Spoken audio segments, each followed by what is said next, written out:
Everyone around you is posting selfies, vacation pics, gym progress photos. Their entire life is documented.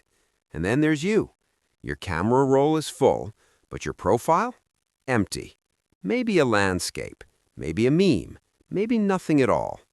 People ask why you never post photos. You shrug and say you're just private. But there's something deeper going on, and it might not be what you think. Before we go further, this isn't a video telling you to post more, or that you're insecure, or that you need to put yourself out there.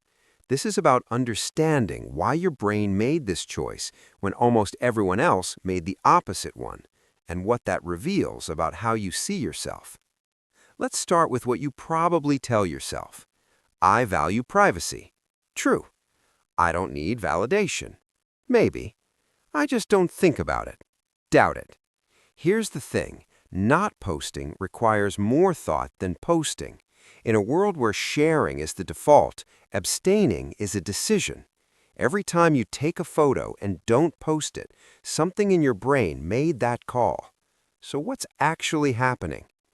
People who avoid posting their photos often have a complicated relationship with being perceived. It's not vanity, it's the opposite. There's a concept in psychology called the looking glass self. It means we build our identity partly through how others see us. When you post a photo, you're handing people a piece of yourself and asking them to reflect something back. For some people, that's energizing.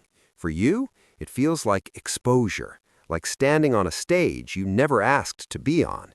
It's not that you hate how you look, though you might struggle with that too.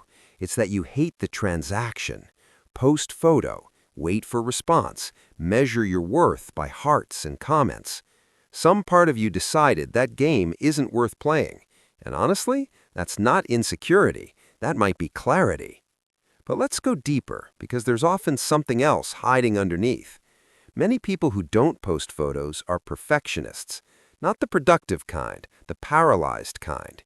You take a photo, it's fine, but it's not perfect. The lighting is off. Your smile looks weird. You don't look like the version of yourself that exists in your head. So you don't post it. And then you don't post the next one, or the next. Eventually, not posting becomes part of your identity. I'm just not someone who posts. But the original reason, you couldn't meet your own impossible standard. Here's what nobody tells perfectionists. The version of yourself you're waiting to present doesn't exist. Everyone is posting their good enough. You're waiting for flawless. That's not high standards, that's hiding. There's another layer, control. When you don't post photos, you control the narrative. No one can screenshot you. No one can judge you. No one can perceive you in a way you didn't approve. For people who grew up being watched, criticized, or judged, this feels like safety. You learned that visibility is dangerous, that being seen leads to being hurt. So you became invisible, not because you don't matter, but because disappearing was how you survived. The question is, are you still in that environment, or are you protecting yourself from a threat that no longer exists? Here's what I want you to sit with. Not posting photos isn't good or bad, it's information. If you don't post because you genuinely don't care, beautiful. You've escaped a trap most people are stuck in.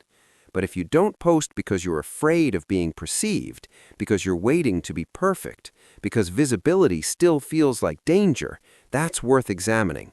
Not so you can start posting, but so you can understand what's driving you. The goal isn't to be seen by everyone, it's to stop hiding from yourself. Your empty profile isn't a flaw. It might be a boundary, it might be wisdom, it might be protection, but it's worth knowing which one. Because there's a difference between choosing privacy and being afraid to exist. One is freedom, the other is a cage that looks like a choice. Which one is yours? If this made you think about something you've never put into words, you're probably in the right place. Subscribe for more psychology that actually makes sense of the mess in your head.